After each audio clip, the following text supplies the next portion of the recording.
Então, vamos dar continuidade agora à aula de anatomia humana.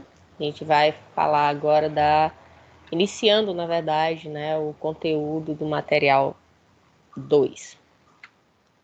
Então, vamos falar agora sobre termos anatômicos. Então, antes da gente chegar propriamente dito vamos dizer assim, nas partes específicas, né? Por exemplo, pegar um osso e dizer, esse é um fêmur, aqui a gente tem a cabeça do fêmur, aqui a gente tem a região medial, então a gente vai ter que usar esses termos, né? Medial, superior, inferior, lateral, para a gente poder até dar nomes a determinadas estruturas anatômicas. Aí a gente vai compreender um pouquinho disso, né, e entender que a gente está falando de corpo humano, né, que somos seres vivos e que com isso a gente pode, né, se deparar com situações onde vamos ter variações, né, onde a gente vai ter algumas peculiaridades que vão estar, vamos dizer assim, se diferenciando um pouco entre uma pessoa e outra, tá? Então, vamos entender um pouquinho mais sobre a anatomia, né? Então, primeiro de tudo, a gente precisa entender que temos várias escalas dentro da morfologia. O estudo que a gente faz na anatomia é aquela morfologia macroscópica, né? Aquela estrutura que a gente vê a olho nu. Então, aqui a gente tem uma escala, né? Que vai desde 100 metros aqui, como uma árvore sequoia, uma baleia azul, né? Tem, se não me engano, quase 30 metros. Temos o ser humano, que pode chegar, eu acho que uma média aí de uns 70, uns 75, né? Eu tô falando na média geral, tá? Mas lógico, a gente tem seres humanos que já chegaram a 2,30 metros, né? A gente tem pessoas que têm gigantismo, que chegam nessa altura, e temos pessoas que têm nanismo, né? Que aí é considerado menos de 1,5 metro, é considerado nanismo. Então, são variações que nós temos, né, dentro da nossa espécie, né, dentre os indivíduos da raça humana. Então, aonde a gente tem aqui, né, como vista simples, né, seria a vista macroscópica, é tudo que a gente consegue visualizar a olho nu, por exemplo, um ovo de galinha, uma mosca, alguns ovos de peixes e anfíbios, a gente consegue estar visualizando isso a olho nu. Não é à toa, né, que alguns ovos de peixe, né, ovos de peixe, que a gente chama de ova, dá origem ao caviar. Né? O caviar é ova de peixe, né, do peixe esturjão, que é um peixe específico, né, que faz com que seja tão caro o caviar, mas nem é saboroso, né, mas ou para dizer que é chique como caviar mesmo sem gostar. Então, nós temos estruturas que são menores, que precisam de um instrumento para que ele possa ser visualizado, né, onde a gente vai estar aumentando a imagem, né, o tamanho ali da imagem, para que a gente consiga visualizar através dos nossos olhos. No caso, a gente utiliza um microscópio óptico comum, onde a gente vê as células, né, bactérias, algumas estruturas da célula, como as mitocôndrias. A gente consegue visualizar isso com o microscópio óptico comum. Já outras, elas são menores ainda, então a gente deixa de ter, por exemplo, centímetros, metros, né? No caso, indo do maior para o menor, a gente tem metros, centímetros, milímetros, depois a gente tem micrômetros e, por último, a gente tem nanômetros, né? Que são estruturas cada vez menores. E aí, quando a gente está falando, né, estruturas a partir de nanômetros, a gente precisa da utilização de um outro equipamento mais potente, né? O microscópio óptico comum, ele não consegue ter a capacidade de aumento da imagem tão grande para a gente conseguir visualizar essas estruturas. No caso, a gente precisa do microscópio eletrônico, né? Então, a gente consegue visualizar, por exemplo, vírus, a gente consegue visualizar estruturas menores, como proteínas, lipídios, algumas moléculas. Então, graças à utilização desse microscópio. Estou falando disso só para que a gente compreenda, né, que existe uma escala onde a gente vai estar conseguindo visualizar algumas coisas a olho nu, como, por exemplo, estudar a anatomia, a morfologia anatômica de alguns organismos que são macroscópicos. Em compensação, existem outros organismos, como, por exemplo, os vírus, que eles só podem, as bactérias, que eles só podem estar sendo visualizados através de um instrumento, né, que é o microscópio, seja ele óptico ou eletrônico. E dentro da anatomia, né, a gente tem os sistemas, né? Os sistemas, eles são divididos, né, para que a gente consiga compreender o funcionamento do nosso corpo. A gente estuda eles separadamente, mas lógico que todo o corpo ele está relacionado. O funcionamento de um sistema pode causar um mau funcionamento de outro, né? Isso, por exemplo, a gente vê lá em fisiologia, né, onde a gente tem ali o desequilíbrio de algo no nosso corpo que vai acabar acarretando um mau funcionamento em outra estrutura. Então, nós temos aqui o sistema cardiovascular, onde a gente vai ter os vasos sanguíneos e a gente vai ter, né, o principal órgão relacionado a esse sistema, que é o coração, onde vai ser a bomba propulsora, né, que vai estar bombeando todo esse sangue, tanto pela pequena quanto pela grande circulação. Nós teremos o sistema respiratório, que dentro dele nós veremos as vias aéreas superiores e as vias aéreas inferiores. É um sistema onde ele em si ele não tem tantos órgãos, vamos dizer assim, né? Comparando com o próximo aqui da imagem, que é o sistema digestório. Então, a gente vai ter aqui a questão das narinas, né? Da vias aéreas superiores, onde teremos o nariz, todas as estruturas relacionadas a ele. A gente vai ter a faringe, com suas 3 divisões, nasofaringe, orofaringe, laringofaringe. Teremos a laringe, teremos a traqueia, brônquios, bronquíolos, pulmões, alvéolos, né? Então, tudo isso a gente vai ver no sistema respiratório. No sistema digestório, a gente vai ter a boca. Teremos mais uma vez a faringe, então a faringe ela vai ser comum aos 2 sistemas, tanto o sistema circulatório, tanto o sistema respiratório quanto o sistema digestório. Então, a partir da faringe no sistema digestório, nós teremos o esôfago, depois o estômago, o intestino delgado, subdividido em duodeno e a parte do jejum no ilho. Nós teremos o intestino grosso, nós teremos a região da porção final do intestino grosso, que a gente tem ali o reto até chegar no ânus. Eu estou falando de forma bem resumida, tá, gente? A gente vai ter também glândulas acessórias, sistema digestório, como o fígado, o pâncreas. A gente vai ter a vesícula biliar, que serve de armazenamento. Então, o sistema digestório ele tem muito mais estrutura do que o sistema respiratório.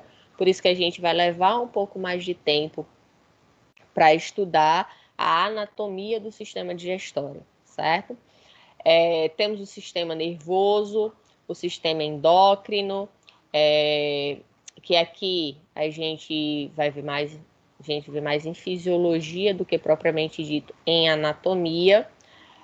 O sistema excretor e o sistema gênito-urinário, reprodutivo, a gente vai ver, tá? Vai ser a última parte da disciplina, onde a gente vai ver o funcionamento dos nossos rins, né? Onde a gente basicamente vai ter os rins, ureteres, bexiga e uretra.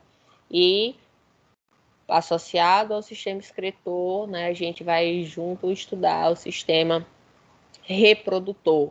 No caso do homem, a gente tem a uretra, que é comum aos 2 sistemas, tanto ao sistema excretor quanto ao sistema reprodutivo. né, onde a uretra peniana ela vai servir, né, como um canal de expulsão tanto para os espermatozoides quanto na ejaculação, quanto para a urina, né, vai estar liberando ali na micção. Na mulher, nós já temos uma anatomia diferente, né, onde a gente vai ter 2 orifícios, o sistema urinário, onde teremos uma uretra mais curta, daí também as chances de infecção urinária na mulher serem maiores do que no homem. E a gente tem o canal vaginal que serve, né, para o sistema reprodutivo feminino. Então, a gente vai ver toda a parte anatômica, tanto masculina quanto feminina, né, onde no masculino veremos a questão do testículo, do pênis, dos canais cavernosos, do epidídimo, da próstata, da vesícula seminal. E na mulher nós veremos o canal vaginal, colo do útero, né, as tubas uterinas, ovário, né, veremos tudo isso. No sistema esquelético, né, nós iremos estudar os ossos, então vai ser o primeiro sistema que a gente vai estar estudando, né, que é muito importante para a área de vocês.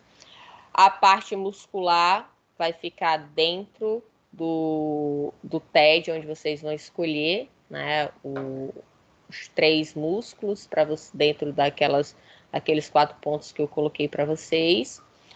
Sistema imunológico e sistema linfático, né, que eles estão relacionados, vão estar vinculados também mais à parte de funcionamento que seria na fisiologia. Alguém está querendo falar algo?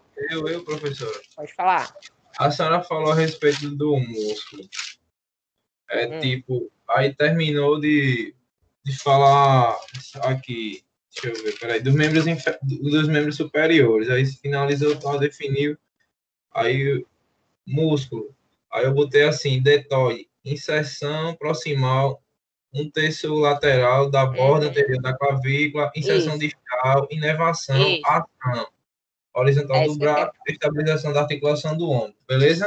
É isso que eu quero. Aí eu botei você vai escolher 3 dos membros superiores, 3 dos membros inferiores, 3 da face e 3, certo? Já, pronto, então tá só essa confirmação, né? Beleza. Então tá em alto. Valeu, professor. Nada. Então, vamos lá. Então, nos sistemas orgânicos, né, o sistema respiratório é responsável pela distribuição do ar para as regiões onde ocorre a difusão de gases entre ar e o sangue circulante, que eu já tinha falado, né, no início da aula de hoje, onde a gente vai ter os alvéolos ali, vai ter as trocas gasosas entre a pequena circulação. A gente tem um sistema digestório, que é onde vai ocorrer o processamento de alimentos e absorção de nutrientes orgânicos, minerais, vitaminas e água, representada por essa figura aqui à direita. Então, a gente tem aqui, né, sim, esqueci até de falar, tem as glândulas salivares também, a língua, os dentes, tudo isso está relacionado ao sistema digestório. Depois a gente tem a epiglote, aqui a gente tem a região da faringe, esôfago, estômago, fígado, vesícula biliar, a gente tem o pâncreas, o intestino delgado separado pelo duodeno, aqui a parte final, jejum no ilho, a gente tem o apêndice, a gente tem o intestino grosso, onde a gente vai ter o cólon ascendente, transverso, descendente, sigmoide e o reto até chegar no ânus. A gente vai ter o sistema urinário, com a eliminação do excesso de água, sais e produtos residuais e controle do pH sanguíneo, que no caso o funcionamento em si, né, de todos esses sistemas, a gente vai estar vendo lá em fisiologia. A gente tem o sistema genital, que é a produção de células reprodutivas e hormônios, que no caso dos homens, a gente como células reprodutivas, nós vamos ter os espermatozoides e como células reprodutivas femininas, nós vamos ter, né, os óvulos que são fecundados, né, pelo espermatozoide aí para formar um novo ser. E aí a gente tem a questão de normalidade, né?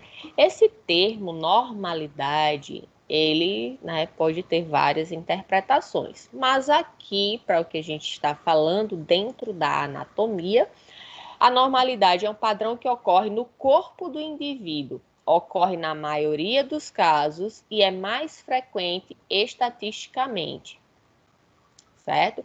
Então, aquilo que no ser humano ocorre com uma maior frequência é considerado normal. Exemplo, o coração que normalmente se localiza na região do mediastino médio, onde a gente tem ele numa curvatura, onde a sua região caudal está mais voltada para o lado esquerdo. Tá? Então, ele não está em pezinho, né? Ele está meio deitado. Então, isso é o que é considerado normal. Pode ter gente que tem o coração em outra posição? Pode. Aí é uma variação anatômica, desde que não atrapalhe o funcionamento dela. Um exemplo, todos vocês, né? Vocês estão aí com as mãozinhas de vocês. A gente tem uma proporção, vamos dizer assim, né? Do tamanho da mão em si em relação aos dedos. Então, com certeza, se a gente for ver essa proporção, de acordo com cada um que a gente fosse estar vendo, ela poderia ter uma variação ali. Isso impediu o funcionamento da nossa mão? Não. Então é considerado normal. A gente não está com 5 dedos, a gente não está com a mão e os dedos sobre o nosso antebraço, é considerado normal, tá? Agora, se eu tivesse faltando um dedo, não por acidente, se eu tivesse faltando o dedo ali, né, por um problema no meu desenvolvimento embrionário, tá? Que é a genesia, né? Tá faltando algo. Então, aí já seria uma variação, já não seria normal, tá bom? Então, normal para o anatomista é o que é estatisticamente comum, esteticamente mais comum, ou seja, o que é encontrado na maioria dos casos. Já para o médico, é o que é sadio ou, né, com saúde e não doente. Então, isso, dependendo da perspectiva, a gente pode ter, vamos dizer assim, conceitos, né, diferentes do que é normal. Né? Então, por exemplo, uma vaquinha que estiver subindo uma árvore não seria normal. E aí a gente chega na variação anatômica. Vocês já ouviram falar? Tirando aqui, né, que eu já falei algumas vezes na aula, vocês já ouviram falar de variação anatômica? Sim, professor. O que seria? Vai depender de cada indivíduo, né? Variação anatômica, tipo uma anormalidade. Não. Se é anormalidade, aí já deixou de ser variação. Tipo de anomalia já a senhora já não define como variação anatômica. Não. Porque a variação anatômica, ela vai permitir o funcionamento normal. Já a anomalia, não. A Tá? deficiência, no caso. Pode ser. Então, vamos lá. Então, a variação são considerações... Oi, pode falar. É o quê? Tô escutando, não. Alguém falou algo. Mas não escutei, não. Ah, então tá bom. Vamos lá. Então, variação anatômica são considerações sobre o corpo humano, né, que não impede o seu funcionamento. Então, no humano há evidentes diferenças morfológicas, que são justamente essas variações. Calma aí, professor. Calma aí. Biotipo, né? Não, biotipo é uma variação. Isso. É um biotipo. Que tá, a senhora tá falando, tá começando a vir na minha mente, professor, mas pode dar continuidade. Por exemplo, a pessoa longilínea, a gente vai falar isso daqui a pouco. Tá certo. Brevilínea, longilínea, normolínea, a gente vai falar já já. Bom? Então, Tá de parabéns aí. nos humanos há evidentes diferenças morfológicas que aparecem em qualquer um dos sistemas do organismo, sem prejuízo funcional. né? Como eu falei, é uma variação, por exemplo, tem gente que tem o dedo anelar maior do que o maior de todos. Isso é uma variação. Isso impede o funcionamento da mão, dos dedos daquele indivíduo? Não, não vai mudar o funcionamento da mão. Mas a proporção dos dedos dele, daquela pessoa, é diferente. Ali é só uma variação. Exemplo, a postura de indivíduos, né? Diferenças no tamanho da cabeça entre raças, entre outros. Isso tudo é variação anatômica.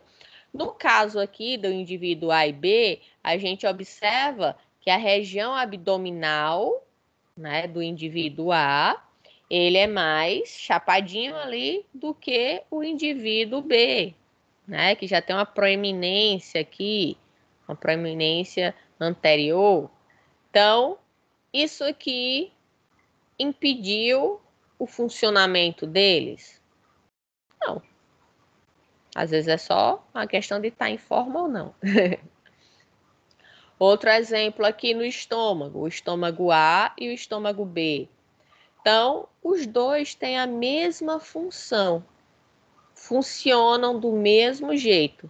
Só que ele é um pouco mais, vamos dizer, mais compridinho do que o outro, certo? Então, isso são variações anatômicas. As variações anatômicas, elas podem surgir, por exemplo, na idade, que é o tempo decorrido ou a duração da vida onde ocorrem notáveis modificações anatômicas em cada fase dos indivíduos. Então, por exemplo, nós naturalmente desenvolvemos variações anatômicas durante a nossa vida. Eu tinha até citado na aula passada, né, da semana passada, a questão da cabeça. Quando a gente é bebezinho, a proporção da nossa cabeça para o nosso corpo é diferente. A gente tem um cabeção, né? Quando a gente é bebê, e à medida que a gente vai crescendo, proporcionalmente, nossa cabeça fica menor. A gente tem variações anatômicas relacionadas ao sexo, né? É o caráter de masculinidade ou feminilidade, sendo distinguida mesmo fora da esfera genital, onde você tem características que vão estar diferenciando ali o sexo, por exemplo, os seios de uma mulher e o peitoral, né, de um homem. Né? Então, o homem tem peito, a mulher tem peito, só que é diferente, né? A mama de uma mulher, onde, né, os seios vão ser mais avantajados do que o de um homem. Então, isso é variação anatômica. Raça é a denominação conferida a cada agrupamento humano com caracteres físicos comuns, externa e internamente, pelos quais se distinguem os demais.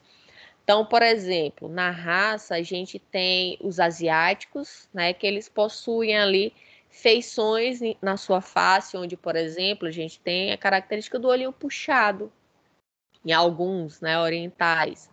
Então, isso é uma característica anatômica, né, que varia de acordo com a raça. Isso impede o funcionamento do olho? Não. É só, né, o formato do olho que vai ter ali uma pequena variação. Tipo morfológico constitucional, ou seja, o biotipo ou biótipo, é o principal fator das diferenças morfológicas, né? A soma dos caracteres herdados ou adquiridos por influência do meio e sua interrelação. Existe em cada grupo racial. E a gente vai falar já do biotipo de cada indivíduo. A evolução e o desenvolvimento, né? Então, influencia o aparecimento de diferenças morfológicas no decorrer dos tempos. Lógico que no caso de características morfológicas derivadas da evolução, isso não é da noite para o dia, tá? Isso aí leva, né, centenas a milhares de anos para poder estar sendo apresentado. Como exemplo, se a gente pegar as características anatômicas de um esqueleto de um neandertal, ele vai ser diferente, a exemplo, as características do crânio, do que a gente tem hoje em dia, né, com nós, seres humanos, Homo sapiens. Tá? Então, a evolução fez com que houvesse uma variação anatômica entre espécies de hominídeos. Aqui a gente tem outros exemplos, né? Por exemplo, aqui na visualização, o nariz. Então, temos nariz de indivíduos variando, certo? Impediu aqui o funcionamento? Não, né? Todos são feitos e preparados para respirar, para sentir cheiro, né? Então vão ter seu funcionamento aí. Que o posicionamento do estômago, né? Variações em relação ao intestino grosso, variações relacionadas aos vasos da mão. Então, podem existir, certo? Vão ser variações que não vão estar impedindo o funcionamento daquele órgão, né, daquela parte do corpo. Só que a gente tem situações que vão poder estar influenciando este funcionamento, e aí deixa de ser variações anatômicas.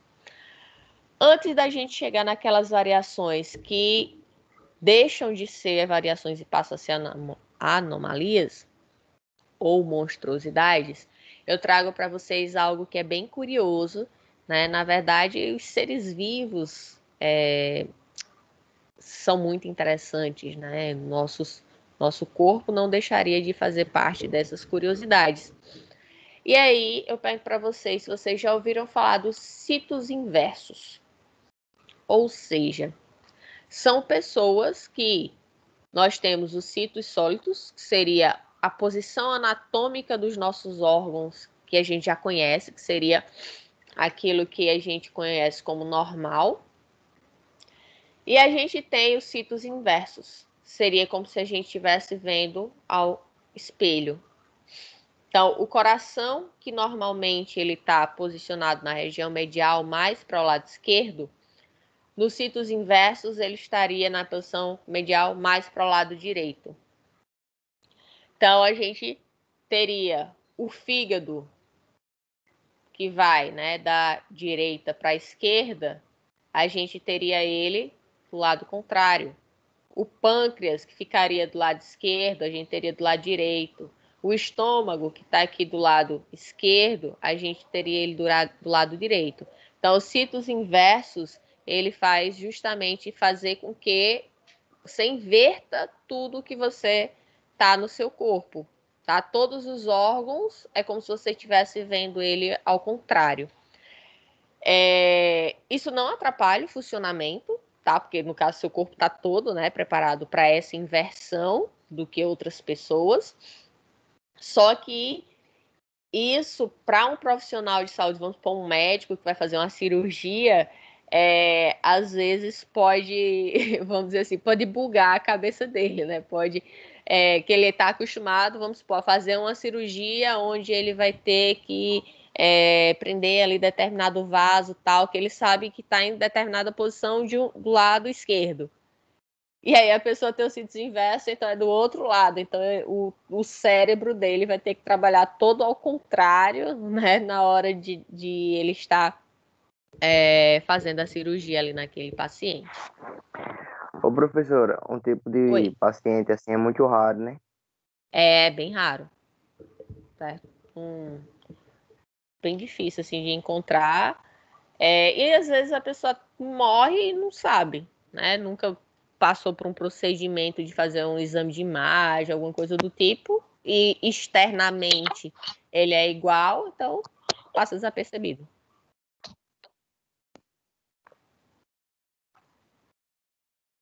Então, os casos de citos inversos ocorrem de 10 a cada 20 mil nascidos vivos, um nasce com citos inversos, tá? Ele foi descrito pela primeira vez em 1600 por Hieronymus Fabricius. Ô, professora, licença. Oi, pode falar. Não tá aparecendo nada pra mim. Tá com alguma coisa, não? Tá, eu tô transmitindo para vocês o slide. É que pra mim agora deu tipo uma. Não tá aparecendo nada Você tá olhando pelo celular ou pelo computador? pelo celular. Clica na tela, vai aparecer uma barrinha. Deixa eu ver aqui. Aí vê se tem alguma Tá opção aí. aparecendo normal, aí agora não tá. Conseguiu? Consegui, mas não tá aparecendo nada. Então, clica na barrinha, vê se tem alguma opção. Você pode ter esbarrado para mudar a visualização. Não. Não? Então, eu vou fazer assim, tá, gente? Eu vou tirar de compartilhar. Eu vou parar de compartilhar e compartilho novamente, só para ver se volta para você. Pronto, voltou? Não. Então deve ser algo aí no seu celular. Os demais Aí estão. vou... Hã? Olga, tenta sair e entrar novamente pra ver se tá certo. Acho Aí que tá de nova- boa, está tudo bem. O meu tá ok. Eu acho que foi algum problema no Diogo. Enquanto ela tá saindo aqui. Vai voltar aí. Professora, Oi. professora, em Pode relação ao cidadão canhoto ou destro, tem alguma Não, anomalia? Não, né? não, não. Lembre-se, Porque... anomalia é se causa algum problema Não, anomalia na não. execução. Variação. Não, não é anomalia, é variação. Quer dizer, anomalia é coisa diferente. É. Porque Então, falou, a gente tava olhando outra coisa, quando falou anomalia, eu peguei a deixa da anomalia, mas não era, é variação.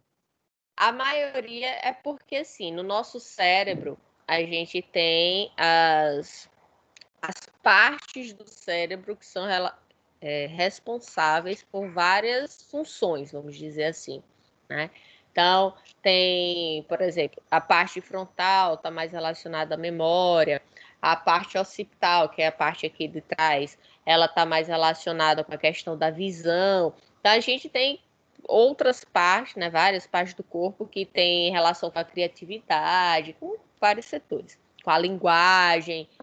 E aí, algumas pessoas, elas tendem, né, a ter algum lado mais desenvolvido que o outro, vamos dizer assim, né, com tendências mais para o lado esquerdo, para escrever, né, com o lado esquerdo ou com o lado direito. Geralmente, né, na população humana, nós somos destros, na maioria, mas existem muitas pessoas canhotas e isso não impede nada, tá? Olga, voltou para você? Tá aparecendo agora? A professora voltou. Voltou? Belezinha. Então, quanto a ser destro ou canhoto, né? Se você escreve com a direita ou com a esquerda, isso não influencia, né, no dia a dia, em inteligência, nada do tipo.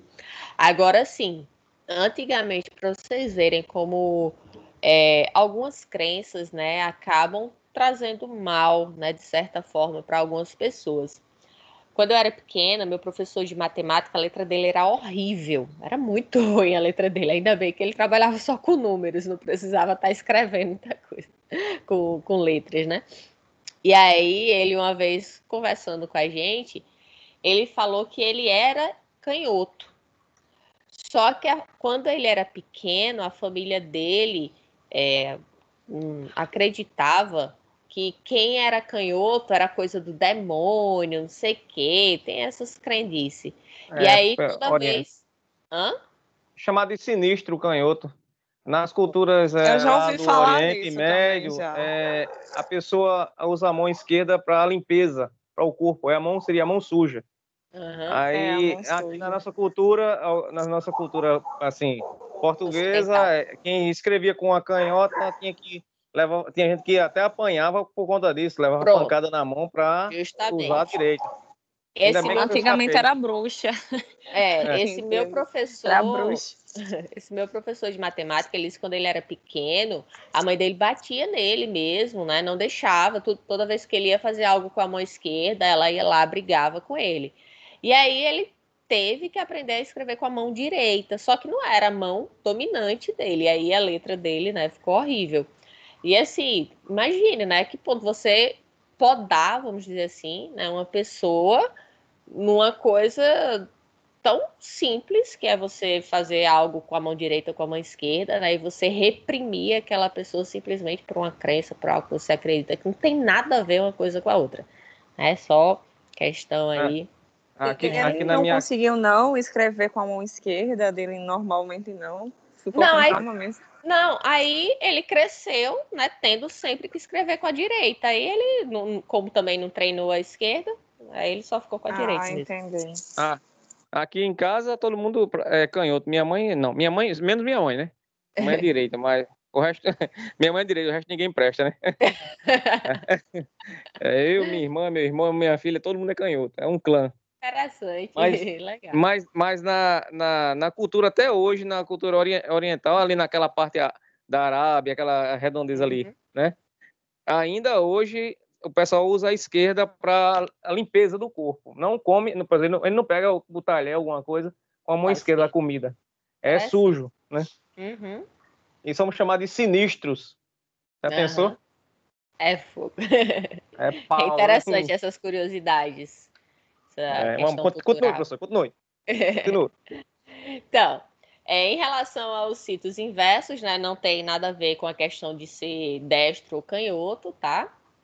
É só uma variação anatômica que ocorre, né, que também não vai impedir o funcionamento, uma vez que todo o seu corpo tá igual ao outro, só que com a imagem no espelho, tá? Os vasos sanguíneos e linfáticos, nervos e intestino também, né, são todos com a imagem invertida, tá? Na posição oposta, vamos dizer assim. E aí a gente chega na anomalia, tá? São variações morfológicas que acarretam prejuízo funcional. Por isso que eu disse, variação anatômica é algo normal, considerado normal, que você vai ter seu funcionamento sem problema algum. Já uma anomalia vai impedir que você tenha o funcionamento correto. Então, quando isso ocorre, não é uma variação anatômica, e sim uma anomalia. Se a anomalia for acentuada, que deforme profundamente a construção do corpo, sendo em geral incompatível com a vida, aí a gente chama de monstruosidade. Tá? Então, se aquela anomalia ela é tão grave, que a gente vai ver algumas imagens aqui, que impossibilita completamente o funcionamento, aí ela até impossibilita do indivíduo nascer, tá? E aí passa a ser chamado de monstruosidade. Exemplo, o indivíduo nascer com um dedo a mais em uma das mãos, né? Que é chamado de polidactilia, que aí, vamos supor, tem gente que tem 6, 7 dedos na mão ou nos pés, ou então a genesia, que no caso seria a perda, né? Ela nasceu com um dedo a menos. Ou então, por exemplo, dente, então tem muita genesia dentária. Pessoas que nascem sem os dentes incisivos, sem os caninos, então ela nasce faltando um dos dentes, tá? Assim, lógico que ele nasce sem dente nenhum, né? À medida que vai crescendo, os dentes vão se desenvolvendo, mas aí aquele dente que deveria, né, nascer, ele não nasce, tá? Aí é chamado de agenesia dentária. Então, aqui a gente tem alguns exemplos de anomalias, né? Aqui polidactilia, onde o indivíduo ele tem nas mãos e aqui nos pés vários, né, dedos a mais do que o que a gente considera normal. Então, aqui, ó, uma anomalia onde a pessoa tem aqui o lábio leporino, né? Que também tem os níveis de lábio leporino, podendo ser completo, parcial. E aí, no caso, né, essa pessoa ela não teve a assistência cirúrgica quando criança. Dependendo do nível, quando o bebezinho nasce, né, com lábio leporino, é feito um procedimento cirúrgico Dependendo do caso, são várias cirurgias que tem que ser feitas, né? À medida que ela vai crescendo, vai ser feito o acompanhamento e fazendo outras cirurgias de correção, mas aí ela, né, ficaria com uma cicatriz, mas não ficaria com essa, né, deformidade aqui entre sua narina e o lábio. Já aqui a gente vê uma monstruosidade, né? Algumas monstruosidades, onde, por exemplo, né, a região aqui dos olhos, né, não houve a separação, o indivíduo nem nariz tem, né, nesses dois casos, e se torna incompatível com a vida. Aqui outras situações, né, onde os bebês, né, que estavam em desenvolvimento, e aí no caso, né, já de cara, no exame, né, em casos bem graves, assim, já é possível ser visualizado bem fácil. Então, por exemplo, esse bebezinho aqui, ele já está bem desenvolvido, mas as perninhas dele, né, já deveriam estar todas crescidinhas, como essas aqui. Então, no exame de imagem, né, no exame ali neonatal, facilmente seria identificado que ele, né, apresentaria ali algum problema. Esse aqui, né, não teve, o desenvolvimento dele foi completamente incompleto, né? Ficou meio incoerente, completamente incompleto, mas vocês entenderam. Esse aqui também a gente vê que não conseguiu se desenvolver correto. Esses aqui seriam gêmeos, né? Assim como esses, gêmeos siameses, mas acabou sendo incompatível com a vida. Então, outros exemplos, né, de malformações, quando a gente vê aqui, né, os pavilhões auriculares, que, né, o indivíduo aqui ele não tem o maxilar inferior, né, a mandíbula, então ele acabou, né, tendo o deslocamento aqui das orelhas, também no desenvolvimento do olho, né, como esses aqui. Então, a gente tem exemplos aí de monstruosidades, de malformações que acabou sendo as anomalias que acabou se agravando, né, impossibilitando a vida dos indivíduos. A gente tem a questão da anencefalia, né? A anencefalia é quando a criancinha ela nasce, o A vem de ausência, né?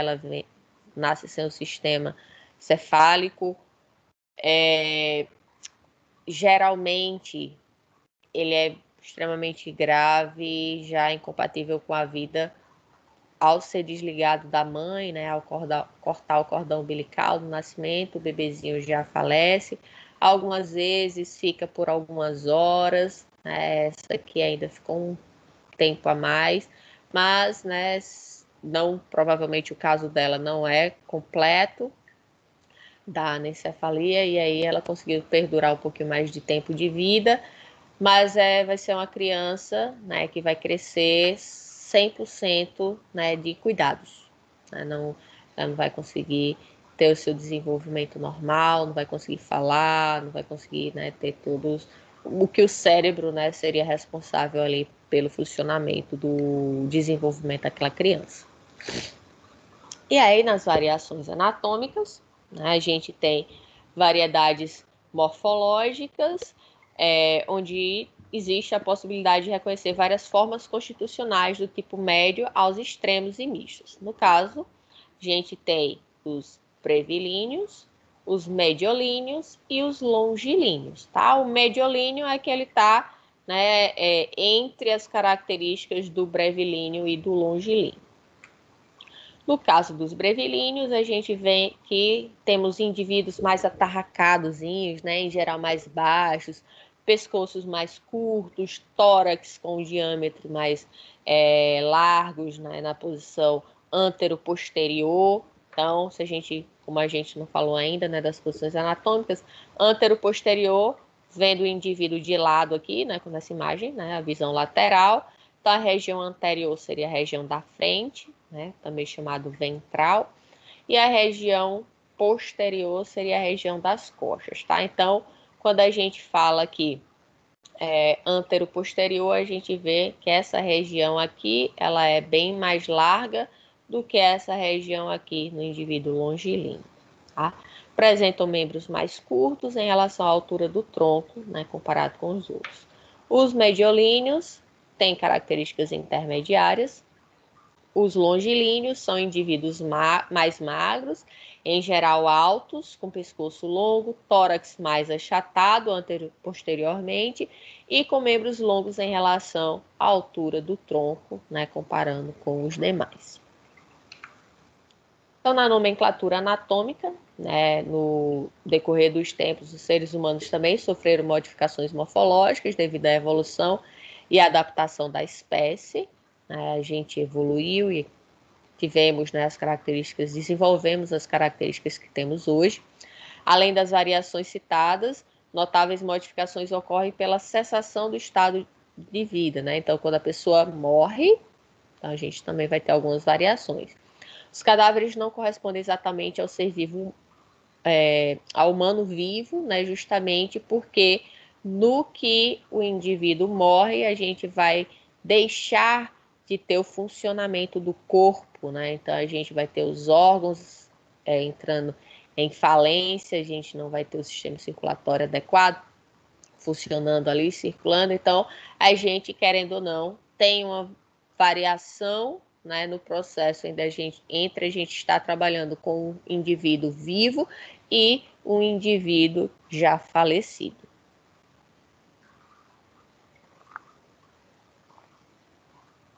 Então, existem alterações nas estruturas relacionadas à coloração, consistência, elasticidade, forma e posição de estruturas anatômicas. Levando isso em conta, né, foi um dos motivos, além dos outros que eu já falei na aula passada, um dos motivos que fez também com que, né, os cadáveres de pessoas de verdade, né, não fossem mais utilizados e sim modelos anatômicos.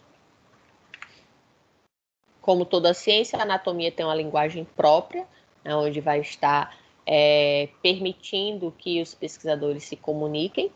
Ao conjunto de termos empregados para designar e descrever o organismo, suas partes, dá-se o nome de nomenclatura anatômica. Com o extraordinário acúmulo de conhecimentos no final do século passado, graças aos trabalhos de importantes escolas anatômicas, né, principalmente na Itália, França, Inglaterra e Alemanha, as mesmas estruturas do corpo recebiam denominações diferentes nestes centros de estudos e pesquisa. Ou seja, cada país dava ali seu nome a cada estrutura, né, na sua língua, e quando ia para outro país, um estava falando de uma coisa, o outro estava falando de outro nome, mas no final era a mesma coisa. Então ficava-se, né, um caos na hora da comunicação entre pessoas que falavam línguas diferentes. Então a falta de metodologia e de inevitáveis arbitrariedades, mais de 20 mil termos anatômicos chegaram a ser designados. Para vocês terem ideia, hoje, né, a gente tem mais de 5 mil, mas foi uma boa redução, né, mais de 20 mil para em torno de 5 mil, então houve uma redução e uma melhoria ali para que a comunicação pudesse estar sendo feita, né, de forma efetiva. E isso foi feito para se evitar epônimos anatômicos. Lembram que eu passei para vocês uma atividade que é o TED? E eu pedi para vocês dizerem, né, o significado de algumas palavras. Uma delas é epônimos anatômicos. Então, esses epônimos, né, são termos que eram utilizados na anatomia de forma a as pessoas utilizarem seus próprios nomes na descrição, vamos dizer assim, daquela parte anatômica. Exemplo, antigamente se falava trompa de falópio. Vocês já ouviram isso? Hein, gente? Já, professor. Você não pode falar. Já sim. O que são? É agora chamado de tuba, né? Hoje As trompas em dia, falópias, né, acima dos ovários, né? Fica ali. hoje em dia são as tubas uterinas. Então, Uhum. falópio, né, era o nome da pessoa que... Sobrenome, né, da pessoa que descreveu. E aí, Tinha assim... pode falar. Eita, desculpa. Não, Pode falar. na questão dos ossos também mudaram, né? Que tinha, a gente tinha, Sim. tinha tíbia e perônio, né? Mudou, não foi também? Então, tem várias partes do corpo, né? Por exemplo, tendão de Professora, Aquiles. Omoplata, Oi. como era o nome que era chamado? O quê? Trompa de falópio, tuba Tá, só... uterina. não, era um antigo. Então, trompa de falópio. Outro exemplo, tendão de Aquiles, né? É tendão calcâneo. Então, fica muito mais fácil você associar tendão calcâneo com calcanhar do que tendão de Aquiles, né? Que no caso tendão de Aquiles, aí vem a questão da história, da mitologia, não sei o quê, né? Então, alça de Henle, né? Henle foi o nome da pessoa, né? Então, alça néfrica, porque você vai saber que fica nos néfrons, que é lá nos rins. Então, vários, né, epônimos foram substituídos, como, por exemplo, glomérulo de Malpighi, então, glomérulo renal, entre outros, tá? Justamente porque a gente vai ver agora nos termos anatômicos, né, na nomenclatura anatômica, que foi feito justamente onde a gente vai associar a estrutura com, por exemplo, o formato, com a posição. Então, vai ficar muito mais fácil da gente memorizar esses nomes, né? O nome, por exemplo, de um osso, de um Professora, músculo. Oi. no TED que a senhora passou, que fala sobre epidemias anatômicas, é para falar todos que foram mudados de nome, é? Não. Deixa eu abrir aqui Eu rapidinho. só citei uns 5, professora. Tá, deixa eu só abrir aqui rapidinho.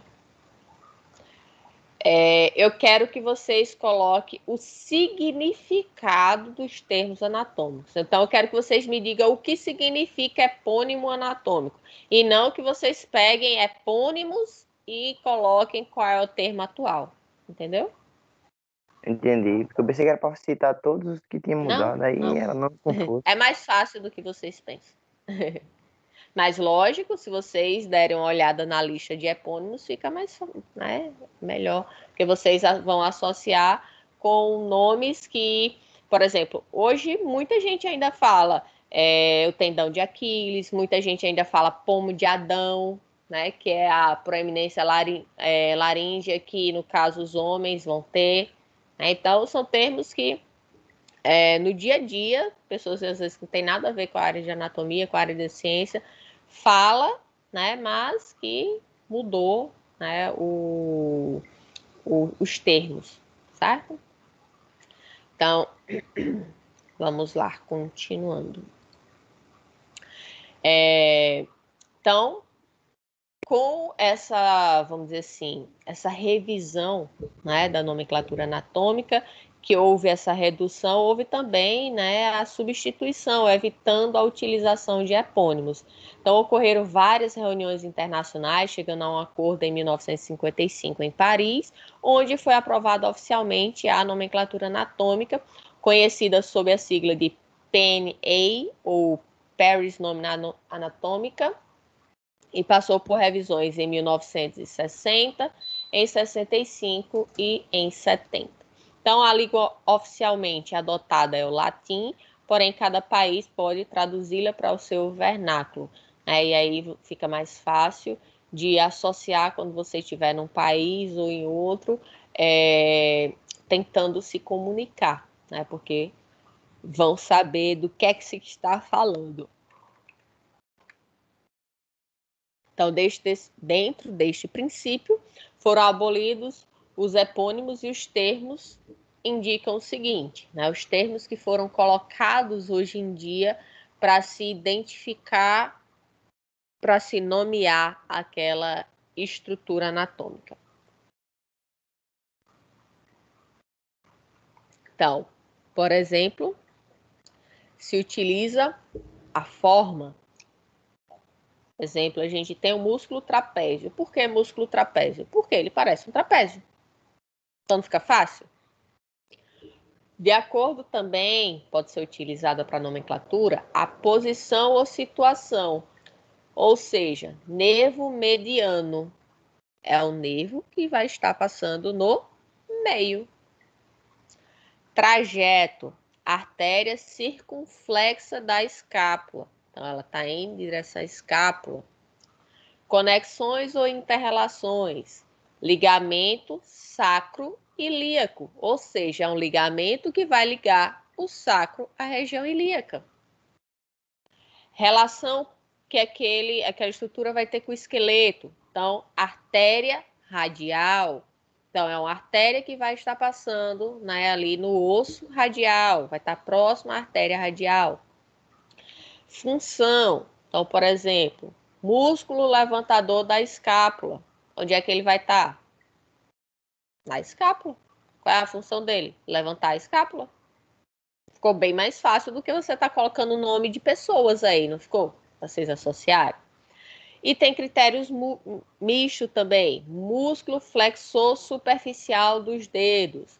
Né? Então, é um músculo que vai estar na região dos dedos, né? Onde ele vai ter a função, vai estar na região mais superficial e vai ter a função de fazer a flexão dos dedos. Então, posição anatômica, né? Para evitar o uso de termos diferentes nas descrições anatômicas, considerando-se que a posição pode ser variável. Então, por exemplo, agora eu estou de frente para vocês, tá? Então, meus olhos estão na região, se eu estou nessa posição, na região anterior. Se eu fico de costas, se não existisse, né, a posição anatômica, então, se eu ficar de costas, agora vocês estão vendo meus olhos aonde? Quer dizer, não estão vendo, né? Mas meus olhos estariam na região posterior, considerando a posição que vocês estão. Então, precisou-se ter um padrão na posição anatômica. Esse padrão vai estar justamente auxiliando vocês a poder estar nomeando as estruturas. Então, para evitar o uso de termos diferentes nas descrições anatômicas, considerando-se que a posição pode ser variável, optou-se por uma posição padrão, denominada posição de descrição anatômica ou posição anatômica. Deste modo, os anatomistas, quando escrevem seus textos, referem-se ao objeto de descrição, considerando o indivíduo como se estivesse na posição padronizada. Então, sempre que a gente estiver dizendo que algo está na posição lateral, medial, anterior, posterior, superior, inferior, tudo isso a gente está considerando a posição anatômica, que é essa posição que a gente vai ver agora. Então, a posição anatômica é essa posição que esse indivíduo está. Então, deve-se considerar a posição anatômica como a de um atleta em posição ereta, ou seja, em pé, com o olhar para o horizonte, né? Então, não é com a cabeça baixa nem levantada, então é com o olhar reto, e a linha do queixo em paralelo com a linha do solo. Então, justamente para que você tenha, né, esse olhar reto. Os braços pendentes, né? Então, eles lateralizados, com as mãos abertas, mãos espalmadas, os dedos unidos e as palmas voltadas para frente, tá? Então, a gente não vai ficar, ó, com os polegares para dentro, não. Posição anatômica, o polegar ele fica para fora. Então, isso é o que a gente considera de posição anatômica. Os pés também unidos e pendentes. Desse modo, podemos relacionar de forma precisa e padronizada todas as estruturas anatômicas, tá? Então, a gente pode dizer que, por exemplo, o externo, que é um osso que a gente tem nessa região aqui do corpo, que ele está na região mais anterior do que as costas. As costas, elas estão na posição mais posterior, tá? A gente vê que os polegares das mãos, eles estão na região mais lateral. O dedo mindinho, a gente está na região mais medial. Então, quanto mais próximo ao corpo, medial. Quanto mais para fora, mais distante, lateral. Então, a posição ortostática, a posição bípede, a posição em pé, a gente tem a posição anatômica, que é essa aqui. Então, a gente tem a região superior do corpo, a região inferior do corpo, a posição posterior, onde a gente está vendo as costas, e a região anterior, onde a gente está vendo a frente. Então, observem que as mãos, elas estão abertas com o polegar voltado para fora, tá? Então, esta aqui é a posição anatômica. Então, considerando partes separadas do corpo, né, a gente vai ter a região da cabeça, o pescoço, tronco, membros superiores, que são os braços, antebraços, mãos e dedos. Os membros inferiores, né, as coxas, joelhos, sim, esqueci do cotovelo, né, do joelho, pernas, pés e dedos. A gente tem a região torácica e a região abdominal. A gente vai ver com calma, né, toda a anatomia em cada uma delas. Nos membros superiores, né? Eu tinha falado aqui do braço, antebraço. Então, a gente vai ter a região do ombro, a raiz. Por que raiz? Porque é onde está presa ao corpo, tá? Então, é o ombro que vai ser a raiz. A parte livre é aquela que a gente consegue, né, mexer, separar do corpo, que ela vai estar presa ao corpo pela raiz. Então, ombro, braço, antebraço, a palma da mão, que é a parte que a gente vai estar voltada para a região anterior, e o dorso da mão, que é a parte de trás da mão, vai estar voltada para a região posterior, né? Então, levando em consideração esta posição, a gente tem a palma da mão e o dorso da mão. Em relação às pernas, aos membros inferiores, né? A gente vai ter a região do quadril, que é a raiz, onde a gente vai ter a perna presa ao corpo. A gente vai ter a região da coxa, o joelho, que é a articulação, né? A gente vai ter a perna, a gente vai ter o pé, onde a gente tem a parte de cima do pé, a região plantar, e a região de baixo, o dorso. Nas costas, teremos a nuca, o dorso das costas, a região dorsal. A gente vai ter a região glútea, né, onde teremos as nádegas. E assim a gente conclui a divisão do corpo nesta parte aqui. Então, teremos agora... Os glúteos Oi. não faz parte dos membros inferiores, não, né? Como? Os glúteos não faz parte dos membros inferiores, Não, é né? quadril. Quadril. Certo. Certo? Aqui, ó. Essa região aqui.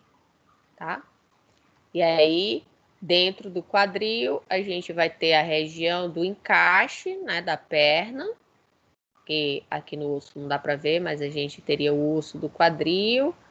Então, a gente tem o fêmur, a cabeça do fêmur encaixando na região do quadril, onde a gente tem a movimentação, né, da perna. A gente vai ver todas essas movimentações, mas a gente pode rotacionar, né, o tronco. A gente pode manter as pernas, né, paradas, e a gente pode rotacionar aqui tanto a região superior quanto um pouco, né, a região do quadril. A gente pode levantar a perna, a gente pode dobrar o joelho. Então, a gente tem vários movimentos que a gente vai ver mais para frente. A gente pode fazer a flexão, né, adução, abdução, rotação, a gente vai ver tudo isso. Então, dentro dos planos anatômicos, né, tem o objetivo de separar o corpo em partes para facilitar o estudo e nomear as estruturas anatômicas com relação espacial, né, como se a gente estivesse vendo em 3D. Ou seja, através dos planos anatômicos, podem dividir o corpo em 3 dimensões e assim podemos localizar e posicionar todas as estruturas, facilitando a identificação. Então, a gente tem plano transversal, onde a gente separa superior e inferior. A gente tem o plano frontal, onde a gente separa, né, em região anterior e posterior. A gente tem o plano sagital, onde a gente separa em direita e esquerda, que pode, né, vamos dizer assim, flutuar um pouco esse plano sagital, posicionando ele mais lateralizado ou medial, e a gente tem o plano mediano que está exatamente no meio. Então, vamos ver, vamos dizer assim, em outras ilustrações aqui, outras imagens que eu vou trazer para vocês, para tentar ilustrar melhor. Então, o plano sagital, vamos ver ele separadamente, né? Então, o plano sagital aqui, a gente teria um corte separando o corpo entre direita e esquerda. O plano frontal, a gente está separando ele em região anterior e região posterior.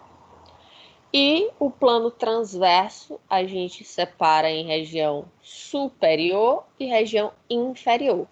Observe que esse plano transverso, ele pode ser cortado aqui, aqui, aqui, tá?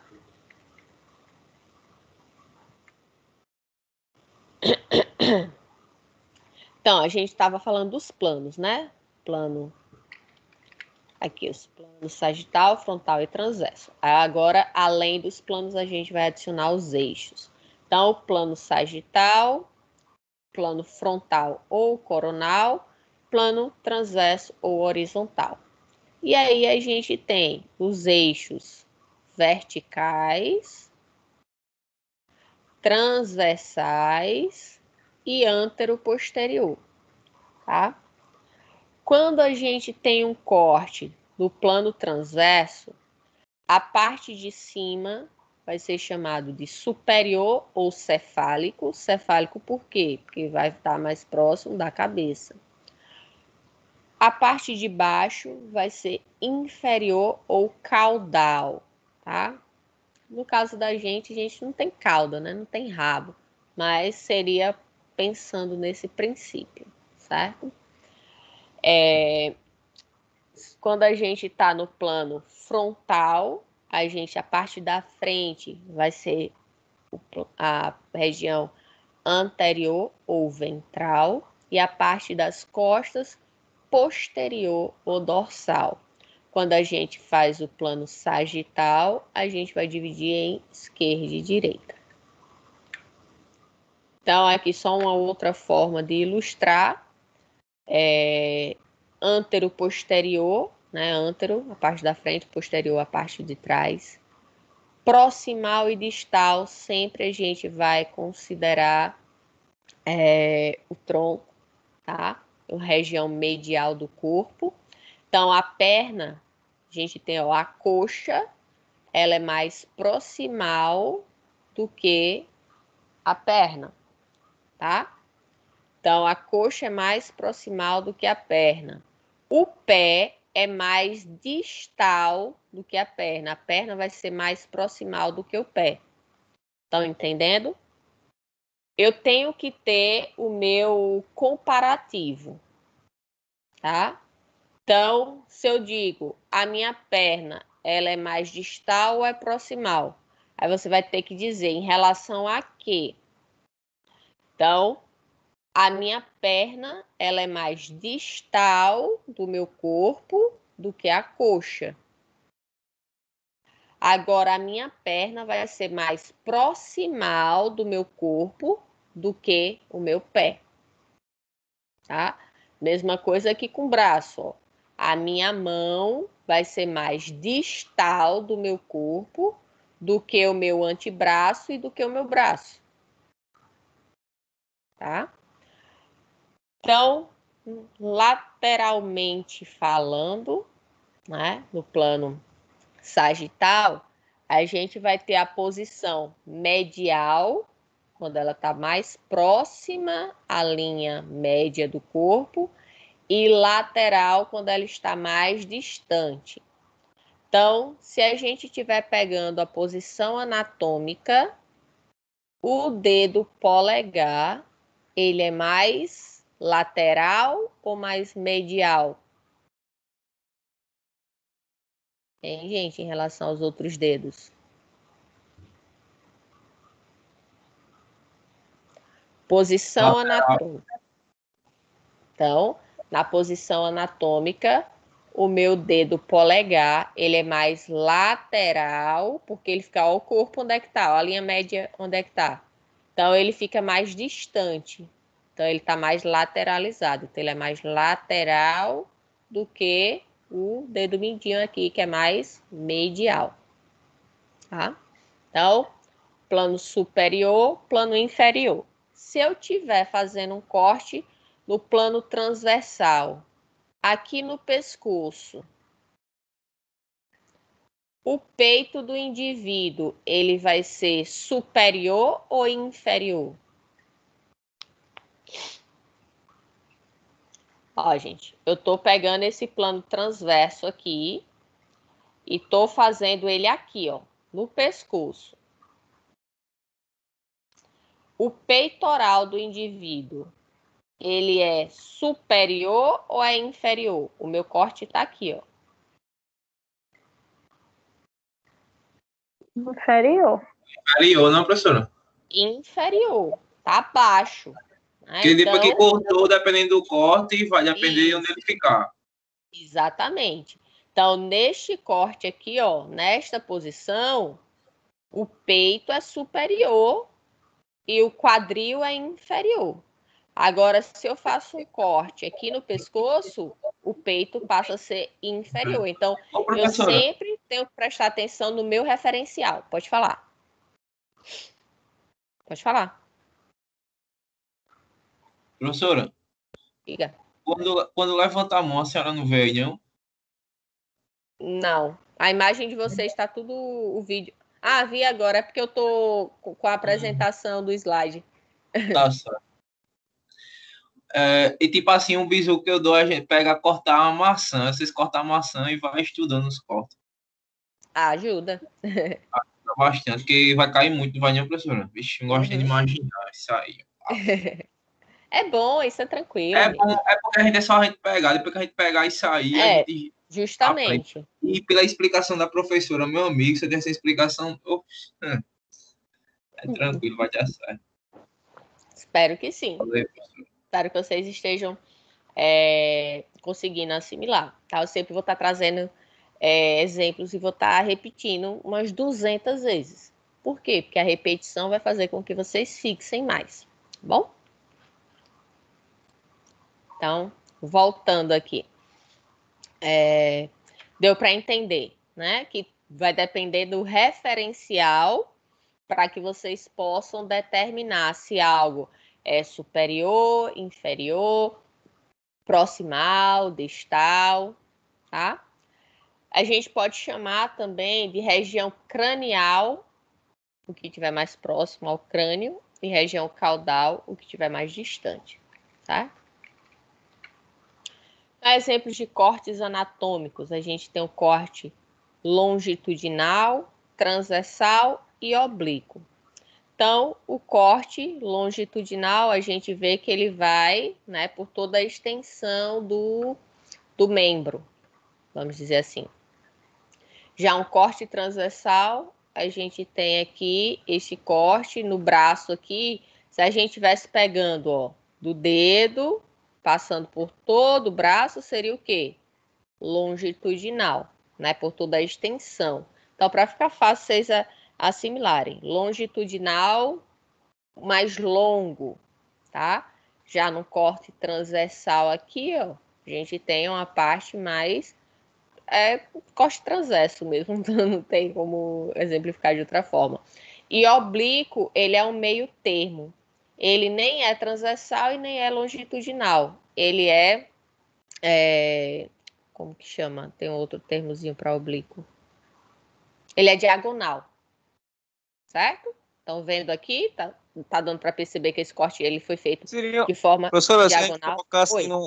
no termo mais simples, seria o longitude seria o vertical, né? Horizontal e diagonal, né? Associando, né? Pode ser. Agora tudo É vai para depender de assimilar os como. cortes, né? Mas calma, para não confundir. Vamos supor que a pessoa está deitada. Então, é porque você sempre tem que levar em consideração a posição anatômica, aí você está fazendo certo. Mas se você não levar a posição anatômica em consideração na hora de ver o corte, aí pode se complicar. Não, é só em relação a essa aqui para assimilar o raciocínio. Sim. Isso, né? longitudinal, Seria corte o vertical, transversal, É. horizontal e oblíquo de diagonal. Assim, Sim. nesse exemplo aí. Não, né? mas aí sempre que você tiver, mesmo que o indivíduo tivesse deitado, você considerando a posição anatômica, aí você pode usar esse mesmo raciocínio. Agora, sempre lembrar de pensar ele como estando na posição anatômica para poder fazer essa associação, certo? Ok. Então, termos de relação, né? Então, algo pode estar na região anterior, ventral ou frontal. É a mesma coisa, tá? Esses são sinônimos, só que a gente costuma mais falar anterior, que é na direção da frente do corpo, tá? O que vai ficar mais posicionado para frente do corpo. Então, algo pode estar anterior a alguma coisa e, ao mesmo tempo, posterior a outra. Lembre-se daquilo que a gente estava falando agora há pouco, né? Do distal, lateral, proximal. Tudo vai depender do referencial. Você está comparando com quem? Para saber se aquilo está mais distal, mais proximal, se está mais anterior, mais posterior, mais medial, mais lateral. Tá? Então, algo posterior dorsal é na direção das costas, na parte de trás. Exemplo, aqui ó, a gente tem o externo, tá? Então, o externo e as cartilagens costais, aqui, encontram-se anterior ao coração. Por quê? Porque o coração está por trás desses ossos, do osso do externo aqui, dessa região das costelas, tá? Então, eu tenho o coração por trás do externo. Portanto, o externo está anterior, ou seja, na frente do coração. Já os grandes vasos e a coluna vertebral localizam na posição posterior ao coração. O coração está na frente e a coluna vertebral está atrás dele, né, do coração. Então, ele é posterior. A coluna vai ser posterior ao coração. Então, o externo aqui, ó, o coração está posterior ao externo, mas ao mesmo tempo o coração está anterior à coluna vertebral. Deu para entender, gente? Deu para entender? Essa questão de anterior, posterior, tudo vai depender do referencial. Mais ou menos. Entendi. A sua frente, Olga, é sua parte anterior e sua parte de suas costas é posterior. Só que eu preciso ver qual é o meu referencial. Professora. Oi. É tipo assim, é que nem Reginaldo estava falando a respeito de vertical, horizontal e diagonal. Tipo essa imagem que está aí, Reginaldo. O posicionamento dessa coluna aí com a área cardíaca. Ele tá tipo lateral, entendeu? Aí numa posição horizontal, né, professora? Não, o indivíduo aqui, ele tá em pé. Cortado, né? Hã? É porque não tá cortado no modo sagital, ele tá inteiro aí, só que ele tá em pé. Ele tá em pé, certo? E aqui nós estamos tendo uma vista lateral dele. Ele tá em pé. Aqui a gente tá tendo uma vista frontal dele. A gente tá vendo a frente dele. Certo? Certo. Então, esse osso que está em verde aqui é o externo, tá? Então, se a gente estivesse colocando esse esqueleto de lado, o externo é isso aqui, ó, que tá em amarelo. Eu acho que por isso que a Olga pode ter ficado confusa, tá? Se a gente lateralizar, ó, vamos supor que eu estivesse girando esse indivíduo aqui, esse esqueleto, ele vai ficar de lado. Então, ó, o externo está aqui e as costelas, é porque as costelas que estão aqui tá cortada nessa imagem. Tá? Elas não estão aparecendo, mas elas estariam Aí ligando será aqui o a coluna. posterior. Oi? Aí será o posterior, não é isso? Será o que é? Porque cortou para mim. Aí será a parte posterior, né? Quando vira ele. Não, calma. Aí quando, independente de virar ele, a gente tem sempre que pensar na posição anatômica, tá?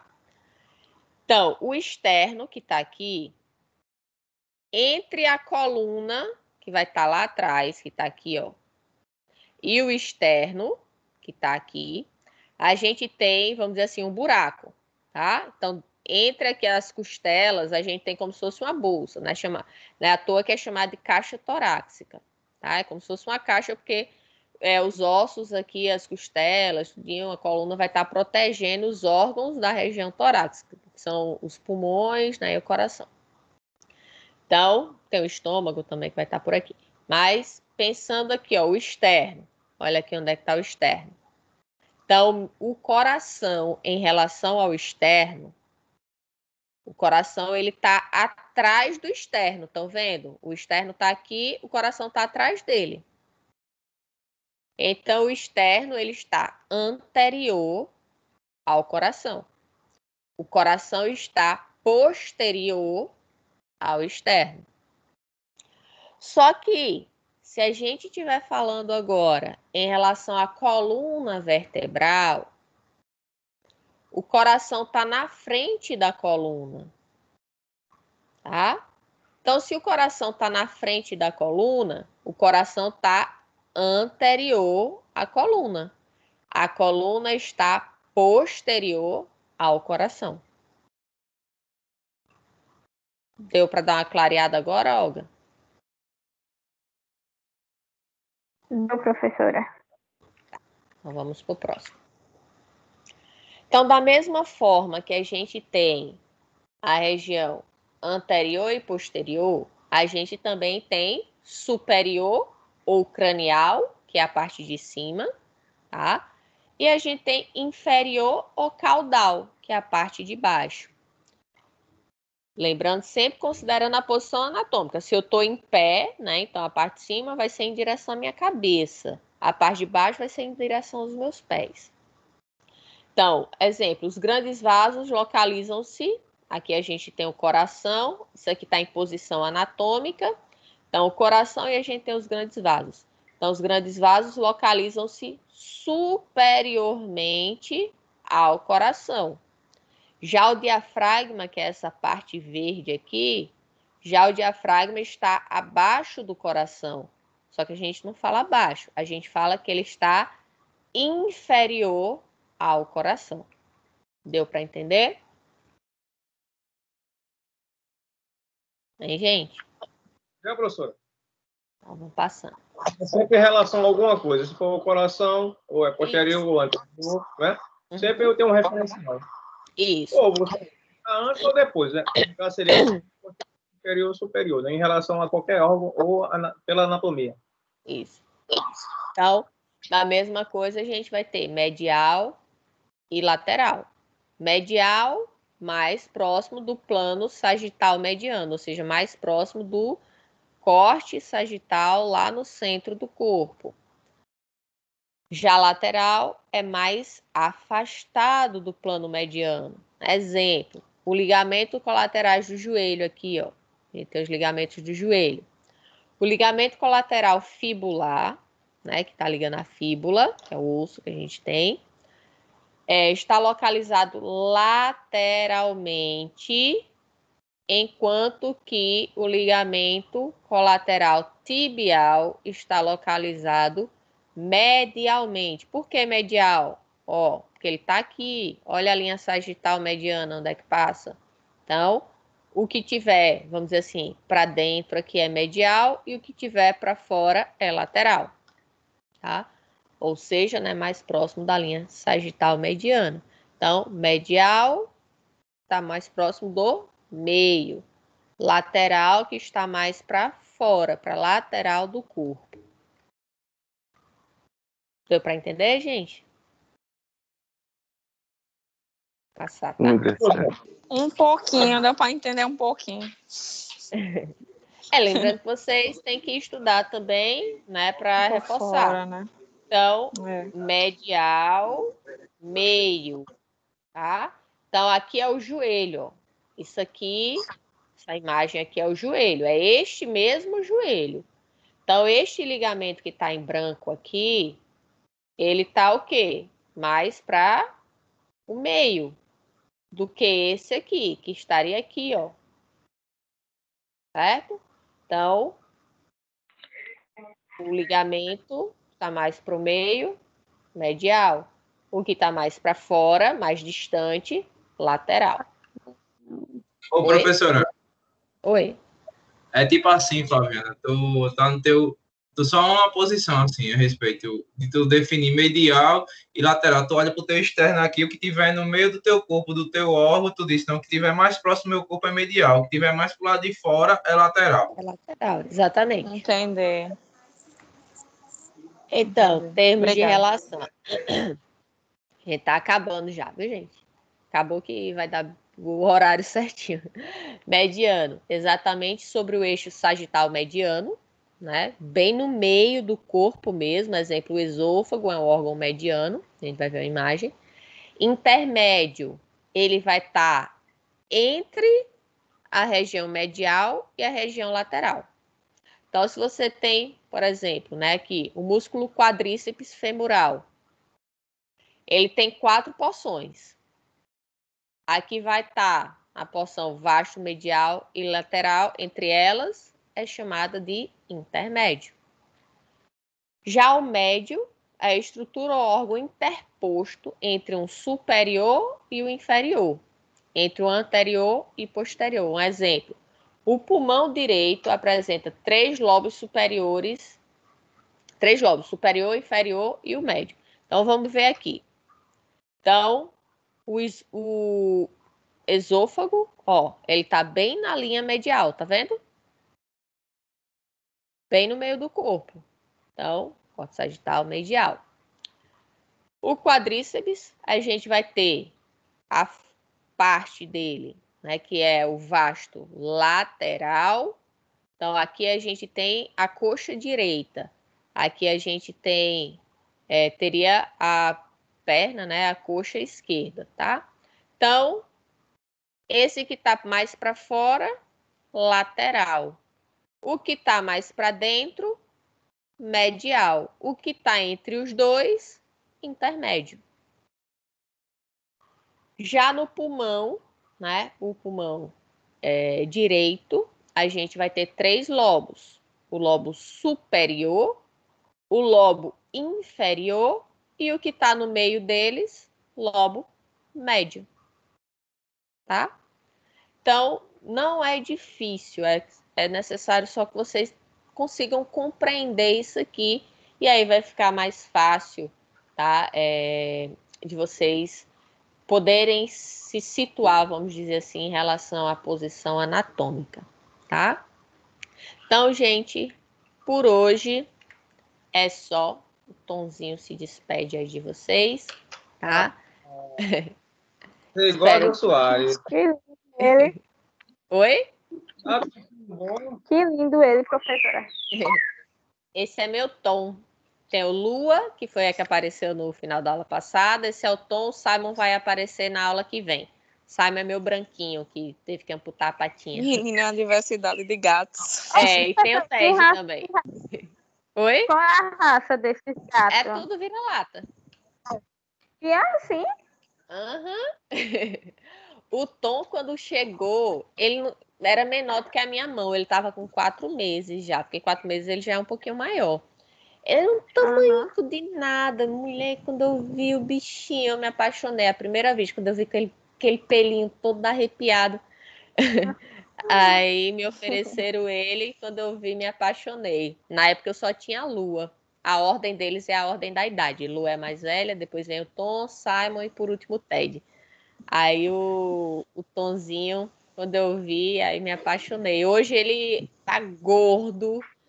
Nessa foto ele ainda não tava tão gordo. Hoje ele tá bem mais gordinho. E a senhora que tira as fotos, né, professora? Isso. Aqui onde eu tô dando as aulas agora é o meu estúdio de fotografia, só que aí eu tive que reformular ele para poder fazer o estúdio de gravação das aulas. Aí tô sem tirar foto aqui no estúdio. Até porque na pandemia eu também nem tava atendendo cliente aqui, né? Para não estar trazendo contaminação, porque é minha casa, né? Tem todo mundo aqui para não arriscar. Aí deixa mais para frente. Então, gente, nos despedimos da aula de hoje, certo? A gente então se encontra na próxima semana. Estudem, o material já está no e-mail de vocês, tá bom? Tenham uma excelente semana e tchau, tchau. Tchau, prof. Boa noite. Boa Tchau, meninos e meninas. Tchau, tchau. Até a Tchau pra todo próxima. mundo. Bom descanso. Tchau, tchau. Tchau.